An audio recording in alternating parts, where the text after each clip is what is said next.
नमस्कार, Byju's exam prep IAS Hindi platform पर आपका स्वागत है।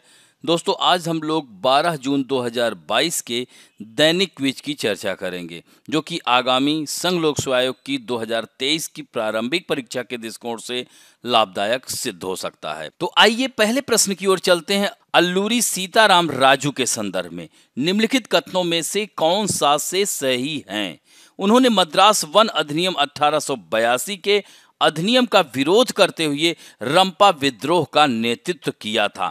दोस्तों, यह कथन एकदम सत्य है। यह आंध्र प्रदेश से आते थे और अगल बगल तेलंगाना, उड़ीसा, इन सब राज्यों में भी वह प्रसिद्ध थे। जंगल के नायक के रूप में उन्हें जाना जाता था। मन्यम वीरुडू या जंगल के नायक के रूप में उन्हें सम्मान मिला था और यह उनके राज्यों में उनका यह घर का नाम था। तो उड़ीसा, कर्नाटक, आंध्र प्रदेश, तेलंगाना, इन सब क्षेत्रों में यह फेमस थे। और रंपा विद्रोह अगस्त 1922 से 1924 तक उन्होंने नेतृत्व किया था। इसमें अंग्रेजों को बहुत परेशानी हुई थी, उनके बहुत सारे संसाधन खर्च हुए थे। तो यह कथन एकदम सत्य है। वे असहयोग आंदोलन से प्रेरित थे और उन्होंने लोगों को खादी पहनने के लिए राजी किया था।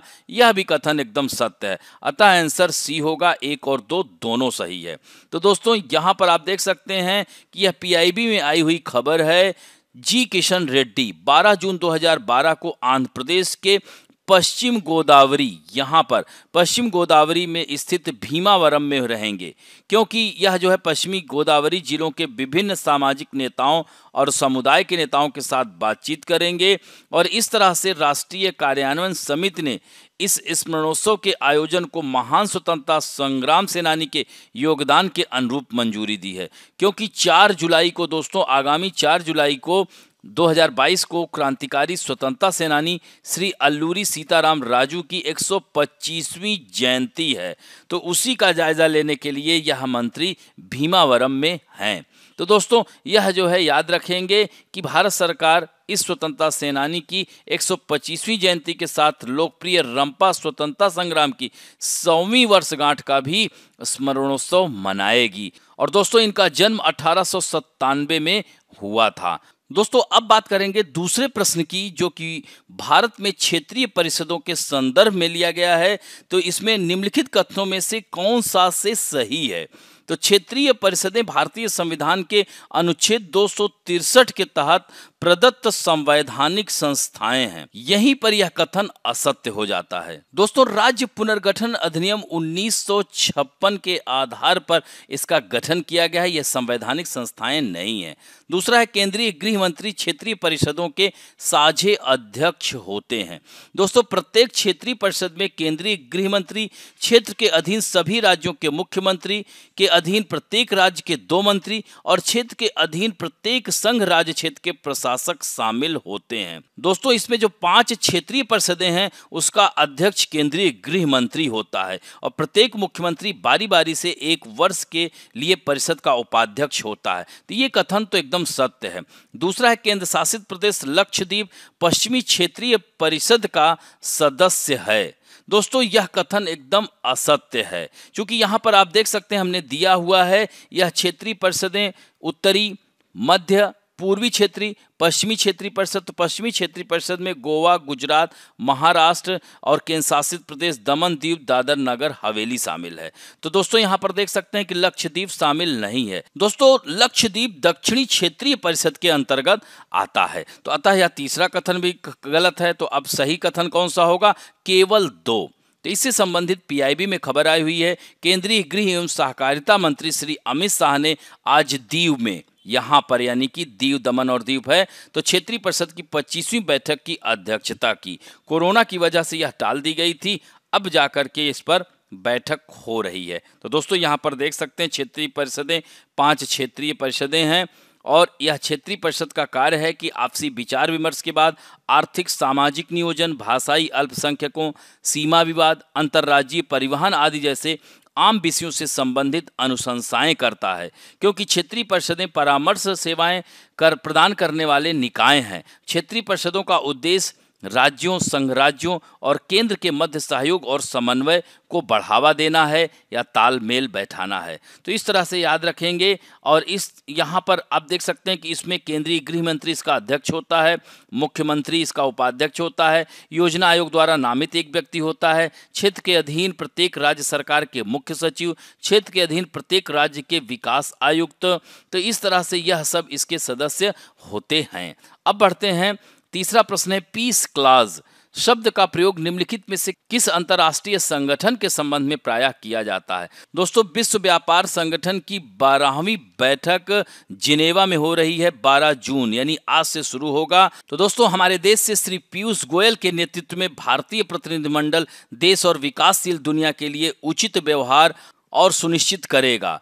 कृषि, मत्स्य पालन, विश्व व्यापार संगठन में सुधार, महामारी की प्रतिक्रिया में वार्ता के प्रमुख क्षेत्र होंगे। भारत निष्पक्ष, न्याय संगत और पारदर्शी चर्चा एवं परिणाम की पक्षधरता करेगा। यानी 12वां यह विश्व व्यापार संगठन मंत्रिस्तरीय सम्मेलन लगभग 5 वर्षों के अंतराल के बाद स्विट्जरलैंड के जिनेवा में यानी आज 12 जून 2022 से शुरू होगा। और इस वर्ष के सम्मेलन में चर्चा और वार्ता के प्रमुख क्षेत्रों में महामारी पर विश्व व्यापार संगठन की प्रतिक्रिया, मत्स्य पालन पर अनुदान सहायता, इन सभी क्षेत्रों पर वार्ता होगी। दोस्तों, भारत 1995 से ही WTO के संस्थापक सदस्यों में से एक था। तो दोस्तों, भारत ने पीस क्लॉज का प्रयोग 2013 के बाली सम्मेलन में यह किया था। तब तत्कालीन प्रधानमंत्री मनमोहन सिंह हुआ करते थे। तो दोस्तों, इससे संबंधित आप देख सकते हैं PIB और इंडियन एक्सप्रेस दोनों में आई हुई है खबर। अब बढ़ते हैं चौथे प्रश्न की ओर। निम्नलिखित में से कौन सा देश 5 आइज गठबंधन का हिस्सा नहीं है? कनाडा, जापान, ऑस्ट्रेलिया और न्यूजीलैंड। तो दोस्तों, इसमें जापान होगा। दोस्तों, इससे संबंधित खबर आई हुई है द हिंदू में। यहाँ पर आप देख सकते हैं 5 eyes intelligence alliance with the UK, Canada, Australia and New Zealand. देख रहे होंगे इसमें जापान नहीं है। तो पाकिस्तान को FATF प्रतिबंधों से राहत की उम्मीद जताई जा रही है। तो यहाँ पर आप इस खबर को जरूर देखिएगा। अब बढ़ते हैं 2019 में आए हुए प्रश्न की ओर। RNA अंतरक्षेप यानी इसे RNA हस्तक्षेप भी लिखा रहता है, इंटरफेरेंस कह सकते हैं, प्रौद्योगिकी ने पिछले कुछ वर्षों में लोकप्रियता हासिल कर ली है। तो क्यों? निम्नलिखित कूट का प्रयोग कर सही उत्तर का चयन यहाँ पर करना है। यह जीन लाइसेंसिंग रोगोपचारों के विकास में प्रयुक्त होता है, यह एकदम सही है। इसे कैंसर की चिकित्सा में रोगोपचार विकसित करने हेतु प्रयुक्त किया जा सकता है, यह भी एकदम सही है। इसे हार्मोन प्रतिस्थापन रोगोपचार विकसित करने हेतु प्रयुक्त किया जा सकता है, यह नहीं होगा। दोस्तों, इसे ऐसी फसल पादपों को उगाने के लिए प्रयुक्त किया जा सकता है जो विषाणु रोग जनकों के लिए प्रतिरोधी हों, यह भी सही है। अतः उत्तर ए होगा। दोस्तों, RNA इंटरफेरेंस तकनीक एक ऐसी तकनीक है जो कैंसर जैसी बीमारियों से जुड़ी गुणसूत्र करने की थेरेपी के उपयोग के कारण लोकप्रिय हुई है। तो दोस्तों, RNA अंतरक्षेप यानी RNA इंटरफेरेंस प्रौद्योगिकी यह जो है जीन लाइसेंसिंग, कैंसर की चिकित्सा, विषाणु रोग जनकों के लिए प्रतिरोधी होती है। यह पादपों के उगाने के लिए भी प्रयुक्त किया जा सकता है, बस इसमें हार्मोन प्रतिस्थापन नहीं होगा, यही कथन गलत है। अतः 1, 2 और 4 होगा। अब बढ़ते हैं आज के fact of the day, James Webb telescope. दोस्तों, यहां पर आप देख सकते हैं हिट बाई डेब्रिस, मलबे से टकरा गया है। दोस्तों, नासा के दर्जनों वैज्ञानिकों ने कई सालों की कठिन मेहनत और अरबों डॉलर खर्च करने के बाद जेम्स वेब स्पेस टेलीस्कोप को ब्रह्मांड की जानकारी लेने के लिए पिछले साल लॉन्च किया था। और नासा की मेहनत का फल अगले महीने ही मिलने वाला था जब जेम्स वेब स्पेस टेलीस्कोप पहली तस्वीर नासा को भेजता। लेकिन उससे ठीक 1 महीने पहले एक छोटा उल्कापिंड जेम्स वेब स्पेस टेलीस्कोप के मुख्य दर्पण से टकरा गया है। तो यहाँ पर इसी बात को दिया गया है। तो जेम्स वेब स्पेस टेलीस्कोप से टकराने के बाद नासा ने यही कहा है कि धूल के आकार का स्पेस रॉक से टेलीस्पेस का नुकसान पहुंचा है और यह 10 अरब डॉलर की लागत से भेजे गए इस टेलीस्कोप के डेटा पर प्रभाव पैदा कर रहा है।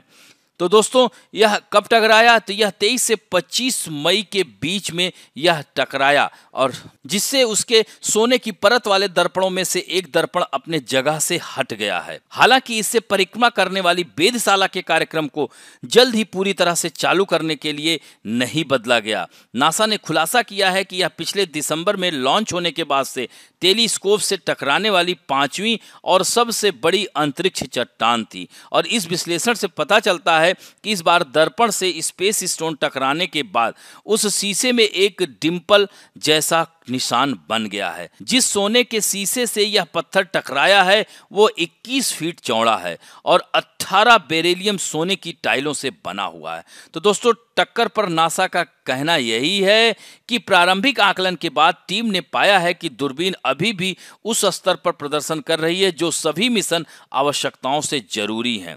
नासा ने यह भी कहा कि यह टेलीस्कोप को लेकर पूरी जांच भी चल रही है। अमेरिकी अंतरिक्ष एजेंसी ने यह भी कहा है कि इंजीनियरों ने माइक्रो मीटियोराइट्स के कारण विकृति के एक हिस्से को रद्द करने में मदद करने के लिए प्रभावित दर्पण खंड का एक नाजुक पुनः समायोजन शुरू कर दिया है और वेब ने जनवरी में पृथ्वी से लगभग 1.6 मिलियन किलोमीटर की दूरी पर एक सौर कक्षा में खुद को पार्क किया और अगले महीने इसकी पहली पूर्ण रंगीन छवियां प्राप्त करने की उम्मीद है। दोस्तों ब्रह्मांड की रहस्यमयी जानकारियों का पता चलेगा इस टेलीस्कोप से। दोस्तों इसमें ऐसा माना जा रहा है कि 20 सालों तक यह कार्य करेगा। नासा के मुताबिक इसके ऑर्बिट में बनाए रखने के लिए 21 दिनों पर वैज्ञानिक इसके थ्रस्टर्स को कुछ सेकंड के लिए ऑन करेंगे। यानी इस टेलीस्कोप के मशीन को हर 21 दिनों पर कुछ सेकंड के लिए ऑन करना पड़ेगा और इतनी ऊर्जा खत्म करने पर अगले 10 सालों तक ये टेलीस्कोप काम करता रहेगा। हालांकि वैज्ञानिकों का कहना है कि इस टेलीस्कोप में इतना ईंधन है कि अगले 20 सालों तक कार्य कर सकता है। दोस्तों यह ब्रह्मांड की रहस्यमयी जानकारी का इससे पता भी चलेगा। दोस्तों नासा के मुताबिक इस टेलीस्कोप के जरिए अलग अलग आकाशगंगाएं, एस्टेरॉयड, ब्लैक होल्स, ग्रहों, एलियन ग्रहों और सौर मंडलों की तस्वीर ली जाएगी। जेम्स वेब स्पेस टेलीस्कोप की खासियत क्या है, तो इसका व्यास 6.5 मीटर है जो हबल टेलीस्कोप के 2.4 मीटर दर्पण से काफी बड़ा है और नासा के जेम्स वेब स्पेस टेलीस्कोप में सोने का शीशा लगा हुआ है जिसकी चौड़ाई करीब 21.32 फीट है और इस मिरर को बेरिलियम से बने 18 षटकोण टुकड़ों को एक साथ जोड़कर तैयार किया गया है। बेरिलियम के हर टुकड़े पर 48.2 ग्राम सोने की परत चढ़ी हुई है ताकि यह एक परावर्तक की तरह कार्य कर सके। नासा का यह दूरबीन अभी तक का बनाया हुआ अद्वितीय दूरबीन है जो दूर की आकाशगंगाओं में सितारों के साथ साथ हमारी आकाशगंगा के भीतर अन्य सितारों की परिक्रमा करने वाले और उन ग्रहों के बारे में भी पता लगाएगा जहां जीवन की संभावना हो सकती है। नासा ने कहा है कि इस टेलीस्कोप के द्वारा ब्रह्मांड के बारे में नई समझ पैदा होगी। तो इस तरह से आज का अंक अब यहीं समाप्त करते हैं। आशा करता हूं कि आज का भी ये अंक आप लोगों को अच्छा लगेगा और यदि अच्छा लगे तो प्लीज लाइक, शेयर, सब्सक्राइब और बेल आइकन दबाना ना भूलें। धन्यवाद।